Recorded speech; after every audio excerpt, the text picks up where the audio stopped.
Hello, mixtresses and mixters. This is Mixtress Ray, and you're watching Mixtress Video. I'm going to do another one of my comparisons between the Smith-Waite Centennial and another deck. So today it's the Starchild Tarot. And just so you know, I am batch recording today, so you may have seen this particular lineup of crystals and candle in several of my videos. Because today I am doing a spell for recovery from addiction, protection, and just healing in general. For anyone that needs it, it started with there's somebody that I know of that's going through that specifically right now, but if I just felt strongly called to have it in my videos for today. So if anybody out there needs sort of that little moment of protection and recovery and healing, this candle is also for you. I have had to relight it a few times, so that tells me that people are really having trouble, like your recovery process from whatever it is that you're recovering from, whether it be trauma or if you actually are trying to heal from an addiction and kind of change to healthier patterns in your life. Don't feel bad if you've had to restart that process. I just relight the candle and reset my intentions every time this candle goes out, and I'm going to keep doing it until the candle burns all the way out.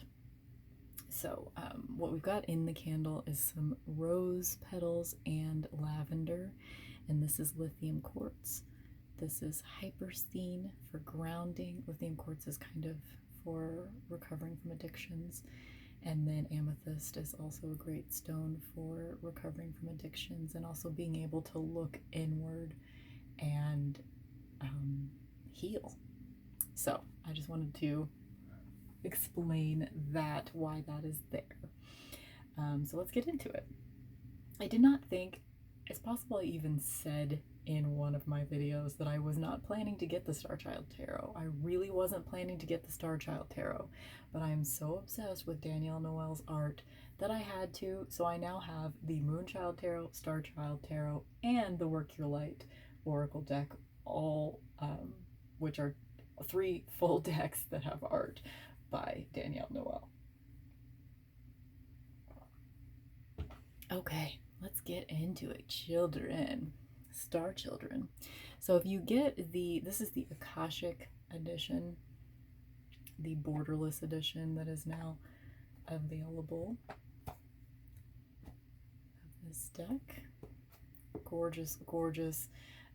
Honestly, Danielle Noel's decks, I've only had my hands on like 25 different tarot decks in my life, but hers are the highest quality that I've ever experienced. They're just so sumptuous. Like if like the feeling of the cards in your hands is one of the most important aspects, obviously that's going to be subjective to what kind of thing you like, but for me, her decks, both the Starchild and Moonchild, are just unparalleled. They just feel so nice in your hands. And this one is like standard tarot card size, whereas the Moonchild deck is more of like the oracle size. It's a bigger, that one's really almost impossible to shuffle because the cards are so big and they're thick. But this deck is not impossible to shuffle. This deck is, anyway, let's get into it. It does come with a guidebook, Starchild, and it's like all of Danielle Noel's writings. If you've ever gotten your hands on her book of tarot, or either her guidebooks for the Starchild Tarot or the guidebook that she has for the Moonchild Tarot, they are just like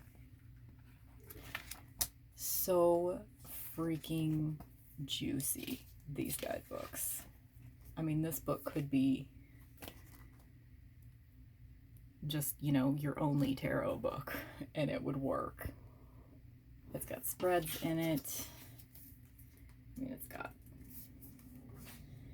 each of the cards has all this great information. This is for the Chariot card.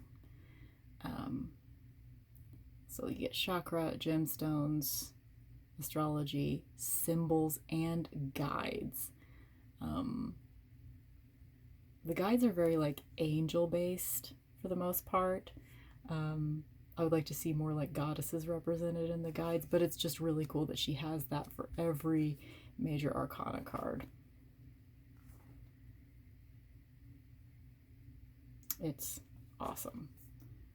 This is a great guidebook. Okay, let's get into it.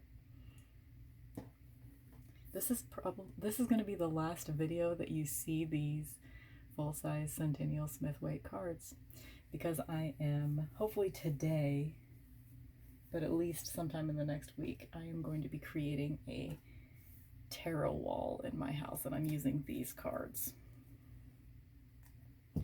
So from now on, if I do comparisons with the RWS, with other tarot decks in the future, I will be using a vintage writer tarot deck that I have instead of this one. So I thought this would be nice to just send this guy out. This will be the last video that this guy is in, unless you see it as a background.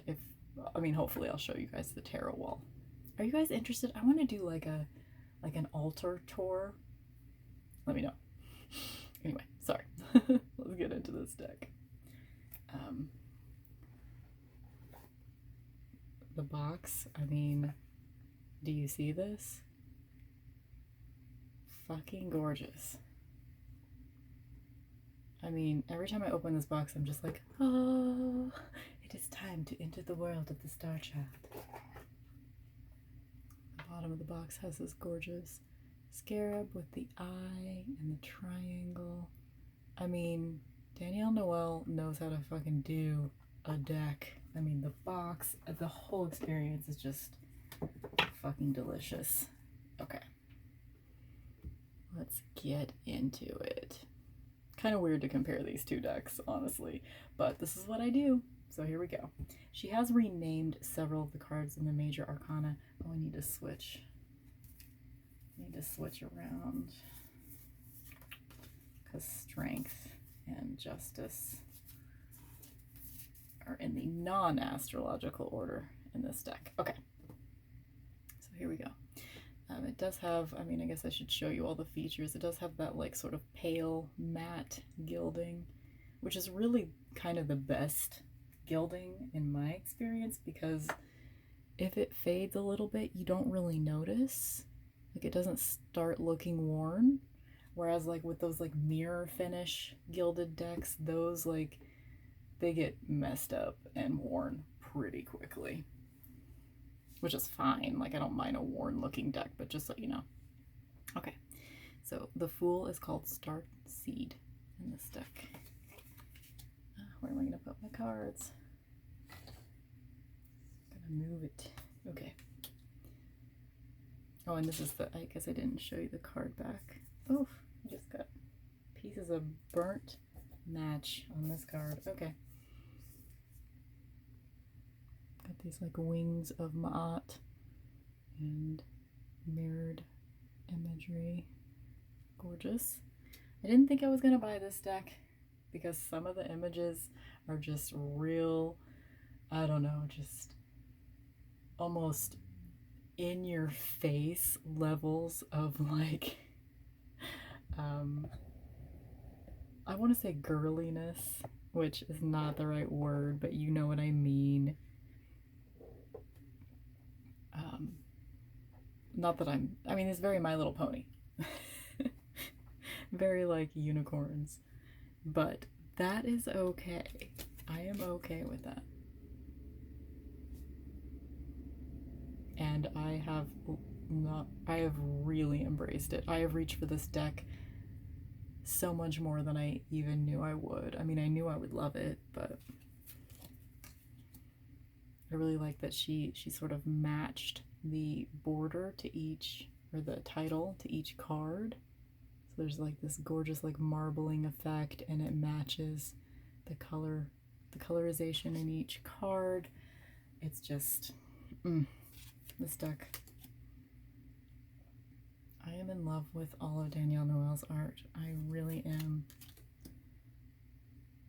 It's so powerful to me. If she ever comes out with the Moonchild deck in the tarot size like this, I will buy it for sure. I mean, I love the Moonchild deck. I love it so much, but it's just, I don't actually use it for a lot of readings and spreads because it's difficult to shuffle. Most of the time I display the Moonchild cards on my, sorry, this is probably distracting, being able to see more than one card at once here. So Hermit has been renamed to Serenity in this deck. But most of the time I use the Moonchild cards on my altar, just for pretty. Because it's easier to do that than to use it. But this deck is very usable, and you can shuffle. I do kind of have small hands, but I can shuffle this deck, even though the cardstock it's thicker, you know.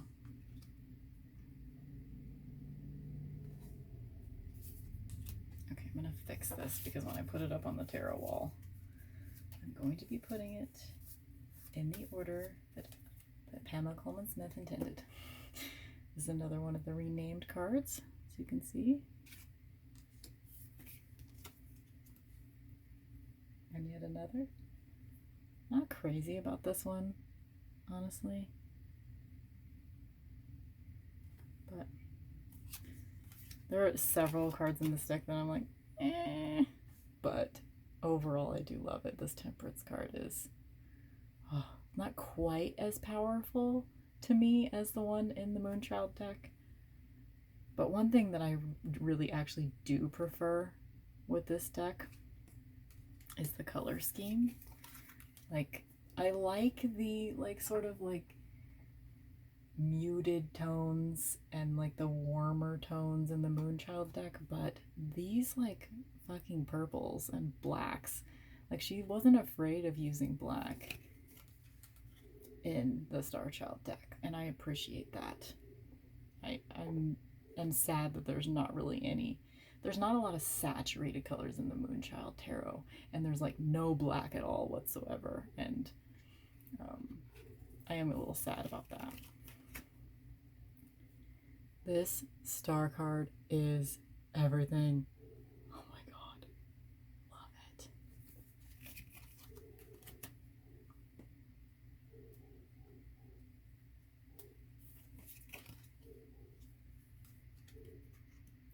Wait a second. Okay. I saw the word judgment and I was like, what? Where are we? Where are we? There's a lot of sacred geometry in this deck too.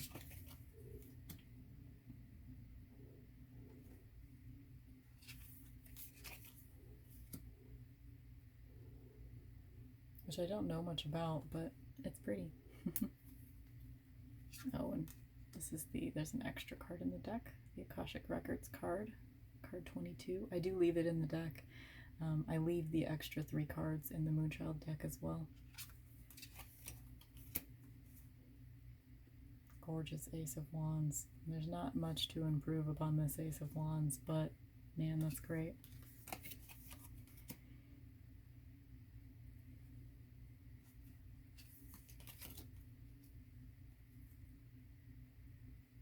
I mean, there's just so much in her imagery to me. Just so much to dive into. You can really meditate on these cards. I kind of like Kelly from Truth and Story. I would like to see more Pippish cards in this deck, because when she does them, they are so...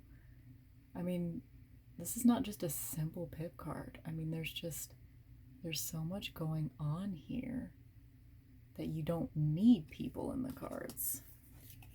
And most of the time I don't think that. I prefer people in all the cards for the most part. People or animals.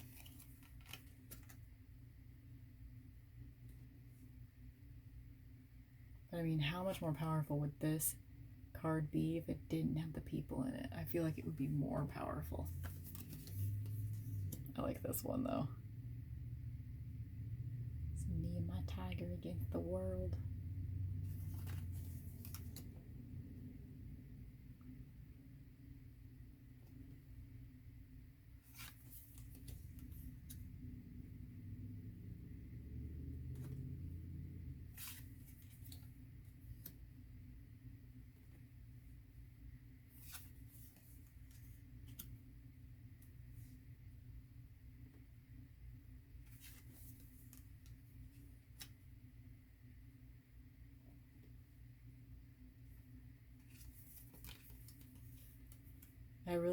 I wish he had done this with the Moonchild Tarot too.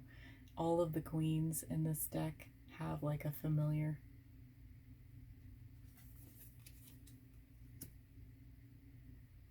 And all the kings look freaking clueless.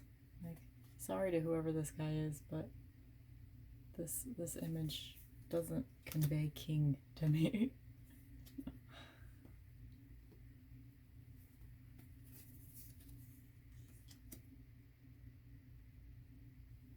Gorgeous Two of Cups. I love there's just one person. She's floating. She's kind of like, you know, this is self-love. And you don't really get that in Two of Cups cards. Usually you get two people, which is great, which is fine. But, oh, this one. This is one of my favorite Three of Cups. It's like almost one of the darkest cards in the deck. Like, aesthetically speaking, just because there's blacks and stuff in this card.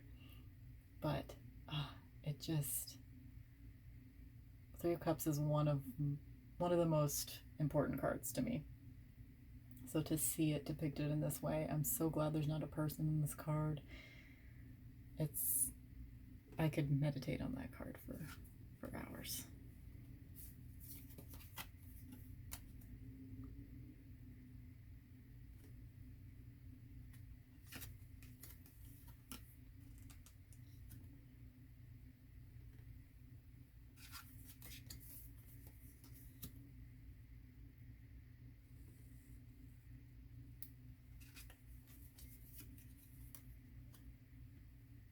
Love this card.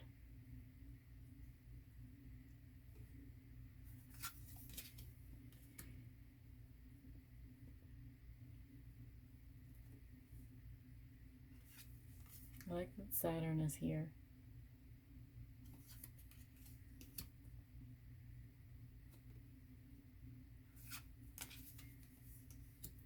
This card confuses me.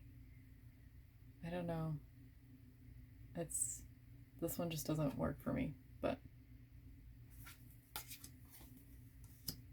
I'm not the creator of the deck, so not every card's gonna be perfect for me. And there's not a single deck that every card completely works for me, you know? It's just not possible, unless I made it myself.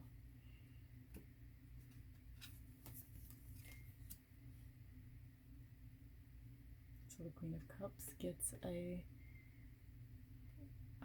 I'm terrible with, like, I don't know, the big cats.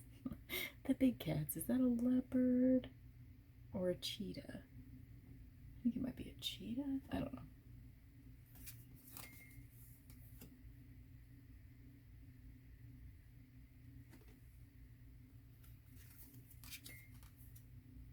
And those wings of Ma'at again. Love that. Love that anytime I see it, and Danielle Noel uses that imagery a lot.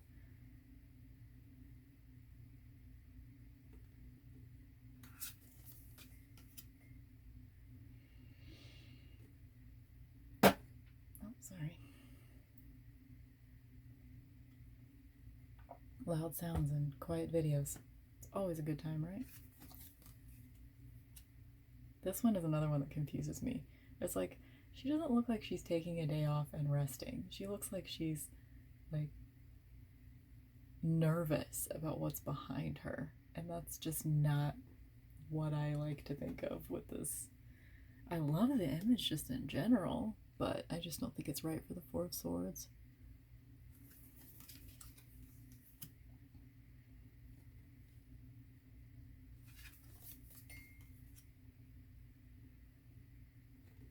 Several of the swords I am confused by, so I wish you would have done a little bit more cards like this with the swords. I don't think she fully grasped what the swords mean. Maybe. Or her interpretation of them is just not what mine is.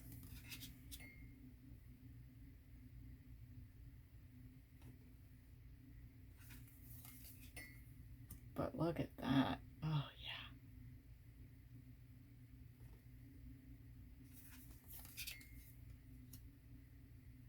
This deck is a good deck too. If you get a more like negative card like the Ten of Swords as your card of the day, like every day with my like card of the day, I will pick from a deck whichever card I want to represent that day. And like if you got the Ten of Swords and you thought, oh god, I don't want to feel like today's a rock bottom day, I'll pick from one of my decks where the interpretation is a little bit lighter or can kind of subvert it. So this would be one that I could pick, like, okay, both from the Moonchild and Starchild both have Ten of Swords cards that seem more positive in their imagery, so it could kind of help you, like with this beautiful sacred geometry on here.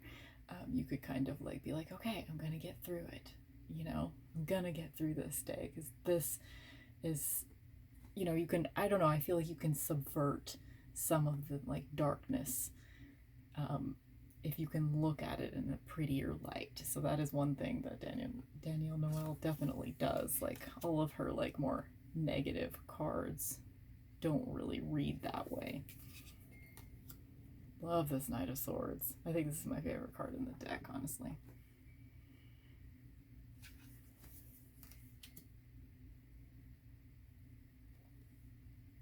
Queen of Swords gets the Black Panther.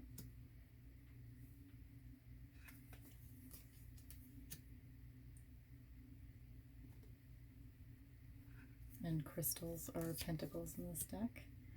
This one bugs me because, you know, I see 3 orbs here, but this is supposed to be the 2 of crystals. Like, why not just, like, take one of them out? That's all. I mean, I guess we're supposed to see these as the crystals, and this is just light or something, but I don't know. I just, you know, that just bugs me. This card also bugs me. Like, what is happening? Fashion model for 3 of crystals does not make sense to me, but whatever. Again, I'm not the creator of this deck, so I don't get to complain about that.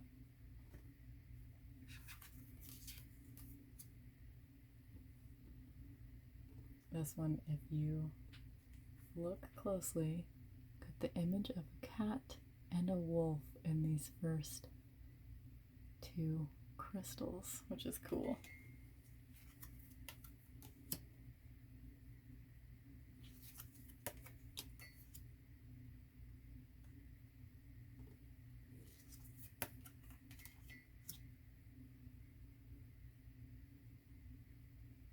Sorry, I hope it's not distracting to you that every time I set a card down it bangs against my teacup.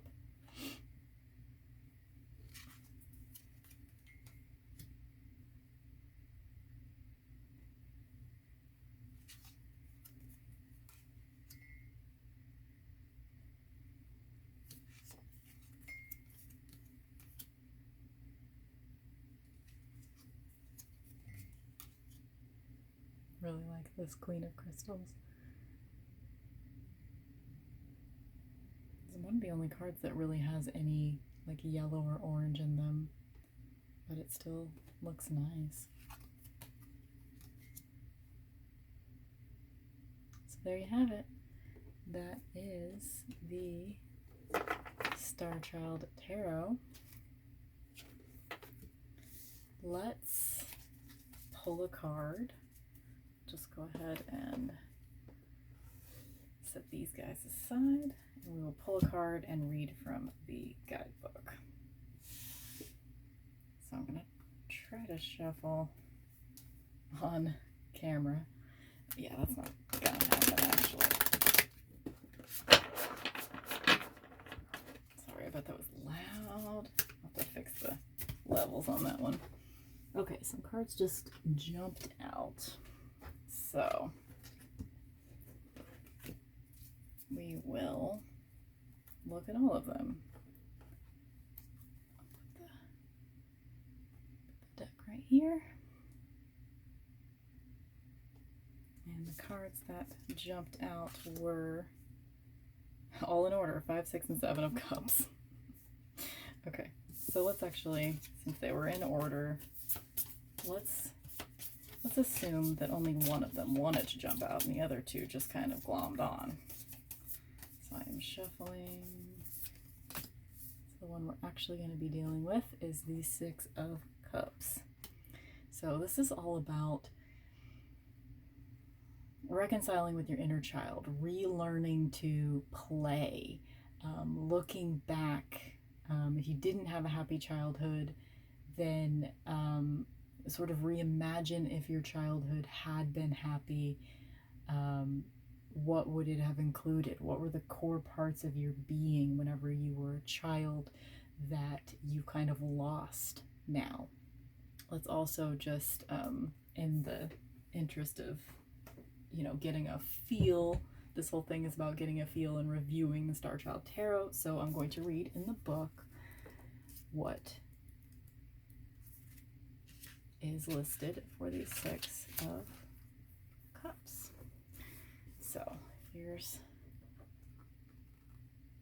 the page. Each of the minor arcana has a page, whereas each of the major arcana has 2 pages in this deck, or in this book. The message. 6 of Cups reflects a period of relaxation and success after finally emerging out of a stressful situation, and highlights the self-confidence that comes from speaking your truth. That's actually really true for me right now. It's been, as I record this, it is the very beginning of June 2019, and April and May both were really, really hard months for me. I am in a tower year right now, so it's a lot. On top of this energy, this card connects to lingering moments of nostalgia or an idealized past you may still be holding on to. Deep emotions are rooted within these memories, so it is important to acknowledge them, whether they are pleasant or not. As we are living records of every thought and feeling we have experienced, it is important to also remember the inner child who still exists within you. It may be an opportune time to plan out a recreational, social, or peaceful interlude. Additional meanings, so that's like keywords and such: karmic connections, love, children, reconnection, Akashic records, and gratitude. And I'll read the reverse too, just in case you're into that kind of thing. I don't normally think about reversals yet in my tarot practice. Reversed, a need to let go of past traumas or issues. It is important to recognize the gift of each and every moment in order to live fully in the present. Anticipating the future and reliving the past may detach you from the joy of living in the now. How can you build a new foundation of strength and support in your life? So there you go, for anyone that needed that message whenever you see this video of the 6 of Cups. Okay, so that is the Starchild Tarot. Let me know what you guys think of it, if you have it, or if you've thought about getting it. I think it's a really wonderful deck. For me personally, it could not be my only deck, because some of the artist representations of the themes of the cards, the way that I understand them, it doesn't really connect. But that's part of the beauty of tarot, in my opinion. You know, like, you can really get a lot out of seeing different interpretations of cards that you know and love, you know. Like, how gorgeous is it to have a Chariot card that is a unicorn, you know? It's great. This is a deck that is, you know, I would say that the aesthetic portion of this deck, the beauty of the deck, is a huge part of it. I feel like this is a deck for Libras, but only for Libras that actually enjoy this particular aesthetic. So I think that a certain connection with the art, I mean, is always important in a tarot deck, but I think is especially important with a deck like Starchild Tarot. So anyway, just my opinions. I hope that you guys are having a great week, day, month, year, all of the things, and I will see you in the next one. Bye!